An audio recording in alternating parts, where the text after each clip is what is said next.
বাংলাদেশের 90% মানুষ মুসলমান, পাড়ায় পাড়ায় ঘরে ঘরে তাই মসজিদ কোরআন।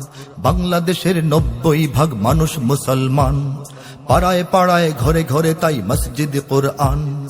হিন্দু বৌদ্ধ খ্রিস্টান আছে, গির্জা পেগোডা মন্দির আছে, মিলেমিশে সবে থাকতেই হবে এই যে জন্মস্থান। মিলেমিশে সবে থাকতেই হবে এই যে জন্মস্থান। যারা ধর্মে ধর্মে সম্প্রীতি চায় করে দিতে বরবাদ, এরা কেউ নয়, এরা হাতে গোনা কিছু নাস্তিক মুরতাদ। নাস্তিক মুরতাদ, নাস্তিক মুরতাদ চিনে নাও, নাস্তিক মুরতাদ। প্রতিরোধ গড়, প্রতিহত করো নাস্তিক মুরতাদ। ধর্মদ্রোহী সমাজ ধ্বংসী নাস্তিক মুরতাদ। প্রতিরোধ গড়, প্রতিহত করো নাস্তিক মুরতাদ। নাস্তিক মানে চেতনায় জ্ঞানে সকল ধর্মহীন, তবে এরা চায় শুধু এদেশে না থাক মুহাম্মদ।